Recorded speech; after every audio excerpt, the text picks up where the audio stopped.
Assalamualaikum warahmatullahi wabarakatuh. Pemirsa yang beriman, dalam beberapa hari lagi kita akan bersama-sama merayakan atas kemenangan kita setelah sebulan penuh melawan hawa nafsu duniawi, menahan lapar dan haus sebagai bentuk ketakwaan kita kepada Allah Subhanahu wa Ta'ala. Pemirsa yang beriman, berbicara tentang Idul Fitri, begitu besar antusiasme masyarakat Indonesia dalam merayakannya. Hingga saat ini tidak satupun negara Islam di dunia yang masyarakatnya mampu menandingi masyarakat Indonesia dalam merayakan Hari Raya Idul Fitri. Bahkan masyarakat Arab sekalipun. Hal ini dapat diamati dengan begitu beragamnya makanan-makanan khas Lebaran maupun makanan khas daerah yang dipersiapkan untuk menyambut Hari Raya Idul Fitri. Semua lapisan masyarakat berlomba-lomba mempersiapkan baju untuk dipakai di hari Lebaran. Kemudian ada istilah mudik Lebaran, ampau dan lain sebagainya.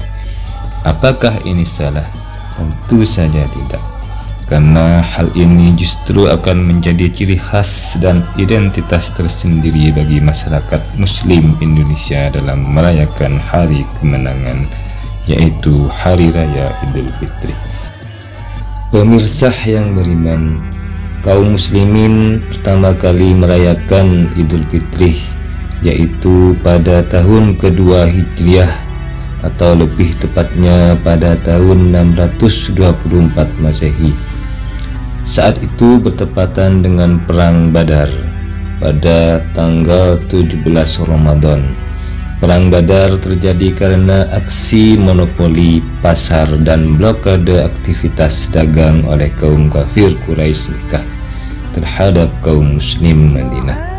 Dengan adanya aksi ini, kaum muslimin Madinah tidak diberi kesempatan untuk berdagang.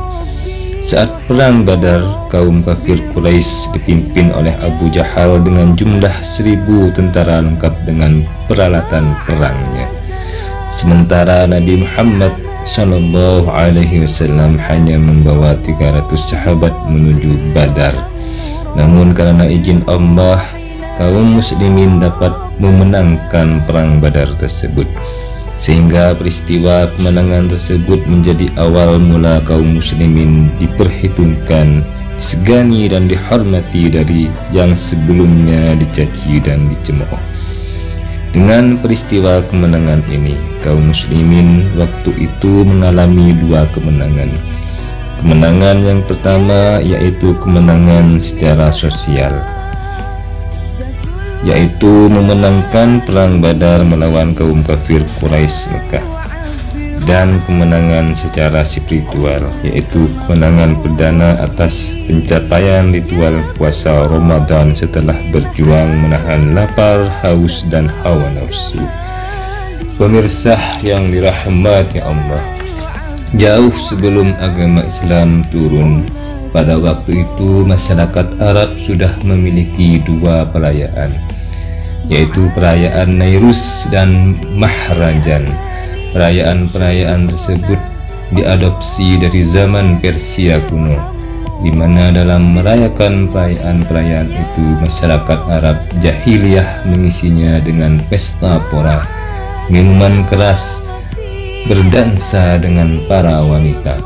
Maka sejak kemenangan atas Perang Badar, Rasulullah SAW mengganti perayaan Nairus dan Mahrajan dengan perayaan Idul Fitri dan Idul Adha, sebagaimana sabdanya, Bismillahirrahmanirrahim, innallaha qad abada'ahuma khairan minhuma yaumul adha wa yaumul fitri, yang artinya sesungguhnya Allah mengganti hari raya itu dengan hari raya yang lebih baik, yaitu hari raya Idul Adha dan hari raya Idul Fitri.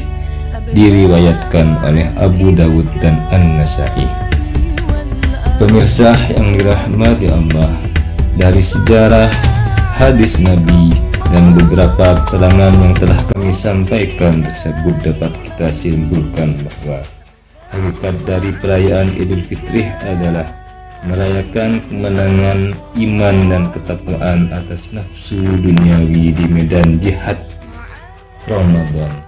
Dalam arti kata, seseorang yang berpuasa di bulan Ramadan telah berhasil menjinakkan hawa nafsu selama bulan Ramadan, sehingga kembali fitrih atau suci hati dan jiwanya, sehingga layak untuk merayakan kemenangan tersebut, tentunya dengan cara yang lebih baik dan benar. Sementara saat merayakan kemenangan di hari yang fitrih, kita sebagai umat muslim diwajibkan pula untuk mengeluarkan zakat yang telah disebut zakat fitrah kepada mustahik atau orang-orang yang tergolong berhak menerima zakat.